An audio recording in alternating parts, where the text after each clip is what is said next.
E aí, galerinha, tudo bem com vocês? Na aula de hoje, a nossa primeira após a nossa avaliação, daremos continuidade à parte de zoologia, falando com vocês um pouco sobre o filo Echinodermata, ou simplesmente Echinodermos. Esse assunto vocês podem encontrar na apostila de vocês no volume 6, capítulo 11, a partir da página 23. E os objetivos dessa aula é reconhecer as diferentes características do filo Echinodermata e também compreender o parentesco evolutivo entre os filos animais. Muita atenção, pessoal, que esse filo ele apresenta características evolutivas muito importantes. Beleza? Começando então pelas características gerais dos equinodermos. Os equinodermos, eles são animais invertebrados, de vida livre, são exclusivamente marinhos e a maioria das espécies são bentônicas. Para quem não lembra, espécies bentônicas são espécies que vivem sob um substrato. E substrato ele pode ter várias definições, que pode ser o tronco de uma árvore, uma rocha. No caso dos equinodermos, pode ser uma rocha ou fundo dos oceanos. Beleza? Outra característica é que os equinodermos apresentam espinhos na pele. A palavra equino significa espinho e dermo significa o quê? Pele. Então, espinho sob a pele. Esses animais também são deuterostômios, triblásticos, celomados e não segmentados. Muita atenção agora, pessoal. Olha só, nas aulas anteriores vimos que seres triblásticos são seres que apresentam os 3 folhetos embrionários. Seres celomados são seres que apresentam no seu desenvolvimento embrionário uma estrutura que desenvolve a cavidade interna dos animais. E são não segmentados, ou seja, não apresentam segmentos, ou seja, o seu corpo não apresenta divisões. Agora, muita atenção, eles são deuterostômios. Nós vimos que no desenvolvimento embrionário, o blastóporo pode desenvolver a boca ou o ânus. Então, no caso dos deuterostômios, o blastóporo vai desenvolver primeiramente então o ânus, diferente dos filos anteriores, que nós vimos que os seres protostômios desenvolvem inicialmente a boca. Esses animais também apresentam simetria radial. Como vocês podem observar na imagem, é uma simetria através de raios. No caso dos equinodermos adultos, eles apresentam a simetria pentarradiada ou pentâmera, certo? E veremos mais adiante que esses animais apresentam fecundação externa e o desenvolvimento é indireto, ou seja, ocorre a presença de larvas. E essa larva ela apresenta uma simetria bilateral.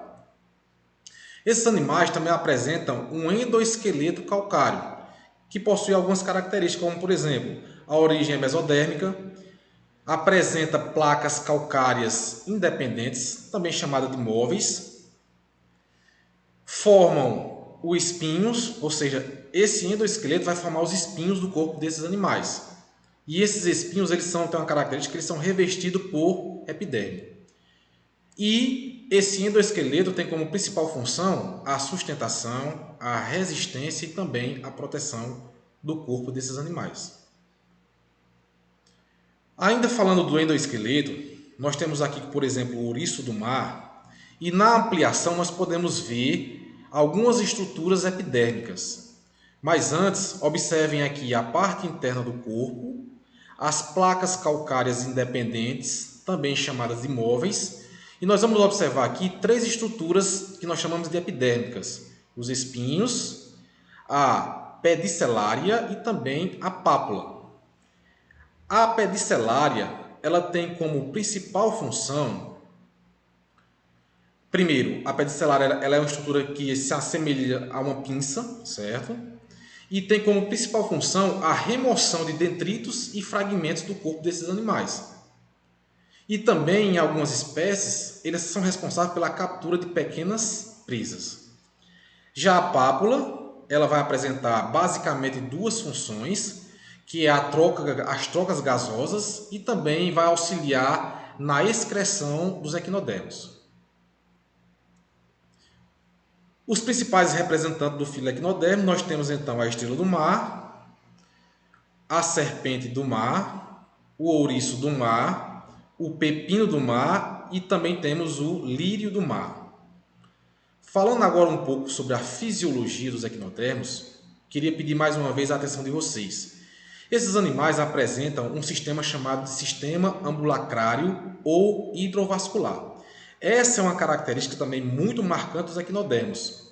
Esse sistema é um sistema de vesículas e canais interligados entre si e com o meio externo através de uma estrutura chamada de pés ambulacrários, como vocês podem observar no desenho. Esse sistema ele é muito importante porque a água ela circula por dentro do corpo desses animais e desempenha funções vitais importantes, como por exemplo, a fixação desses animais ao substrato, a locomoção, trocas gasosas, a captura de alimento e também a excreção. Então, olha só, a água ela vai circular pelo corpo desse animal e desempenhar todas essas funções vitais.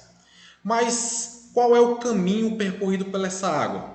Olha só, inicialmente a água penetra por uma estrutura chamada de placa madrepórica, que é uma estrutura que faz parte do endoesqueleto dos equinodermos.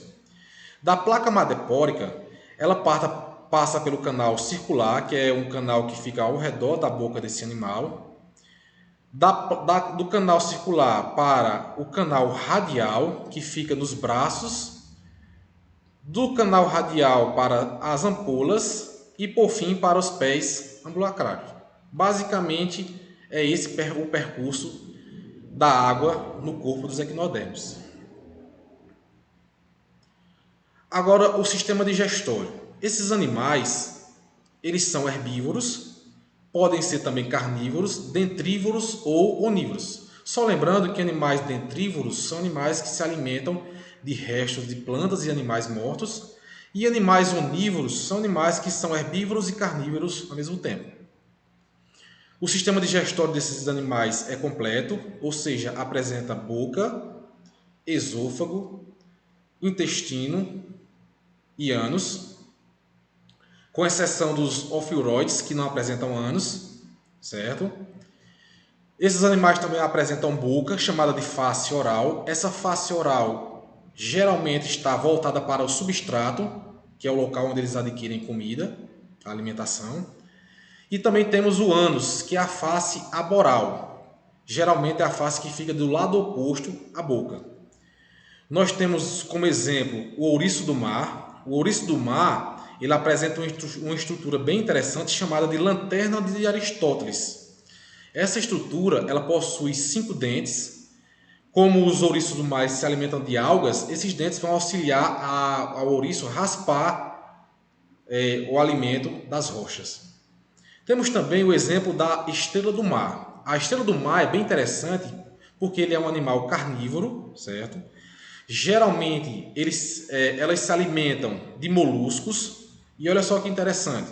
As estrelas do mar eles usam seus braços para abrir as conchas dos moluscos e eles projetam a parte do seu estômago sobre os moluscos, eliminando enzimas e a digestão então ocorre de forma extracorpórea.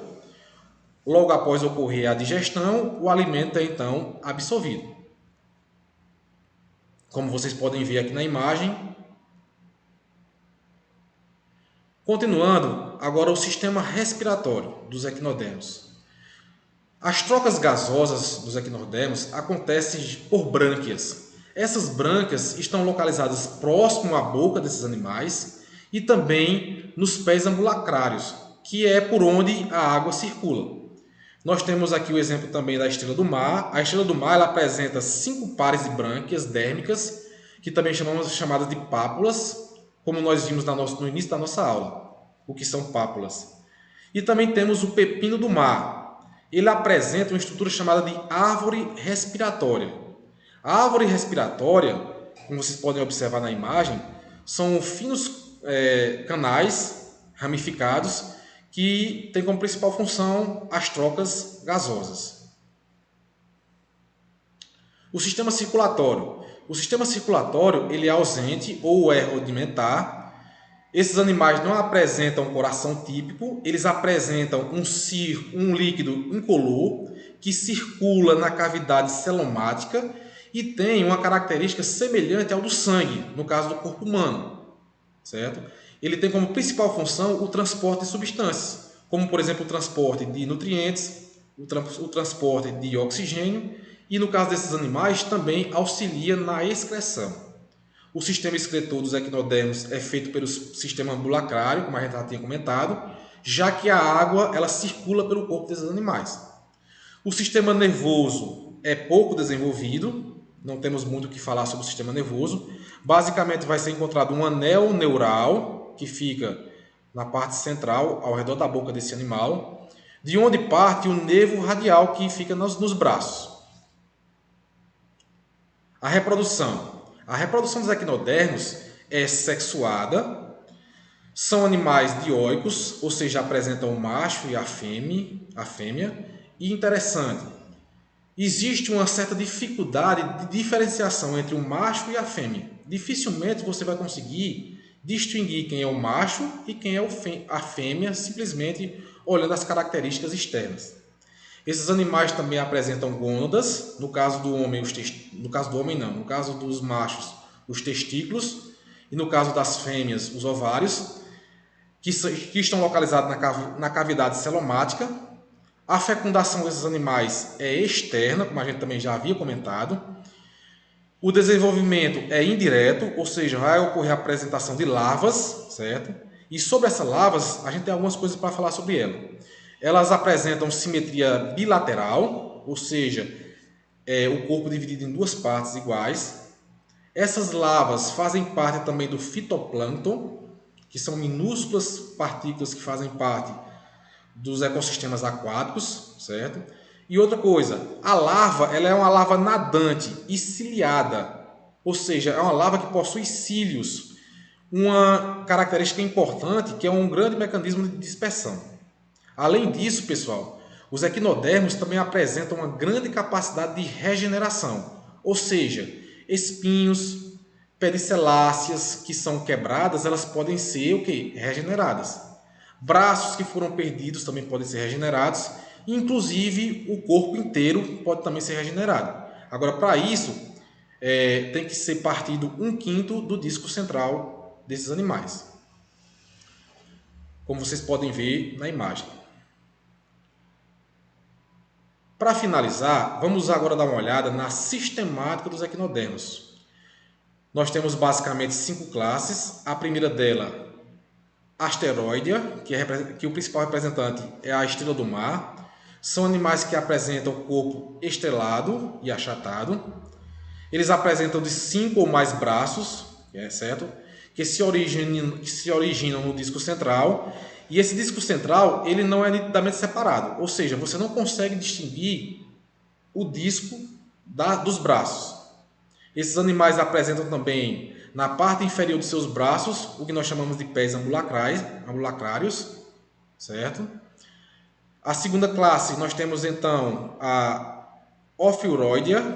Como principal representante nós temos a serpente do mar. São animais que apresentam também um corpo achatado, semelhante às estrelas do mar. O disco central desses animais é nitidamente separado dos braços. Esses braços eles são longos e ágeis. E como a gente também já havia comentado, esses animais eles não apresentam sistema digestório completo. A digestão termina no estômago, certo? E eles não apresentam intestino e nem ânus. Continuando, temos agora a classe Echinoidea. O principal representante é o ouriço do mar. São animais que apresentam corpo arredondado, apresentam também o corpo achatado, espinhos móveis, certo? E apresentam a lanterna de Aristóteles, que é uma estrutura que possui 5 dentes. A próxima classe nós temos a Holoturoidea. O principal representante é o pepino do mar. São animais que apresentam um corpo alongado, cilíndrico, flexível e eles apresentam tentáculos ao redor da sua boca, que são os pés ambulacrários modificados. Esses animais também têm uma característica bem interessante. Quando eles são atacados, ou seja, quando eles são ameaçados, eles eliminam parte de suas vísceras, que nós chamamos de evisceração, que logo depois vai ser regenerada. E por último, nós temos a classe Crinoidea. O principal representante é o lírio do mar. São animais que são fixos, apresentam disco central, certo? Apresentam 5 braços finos que têm ramificações na base e que se assemelham com tem um aspecto de flor. Para encerrar nossa aula, pessoal, deixarei para vocês aí algumas atividades na apostila, página 26 e 27, as questões 1 a 6.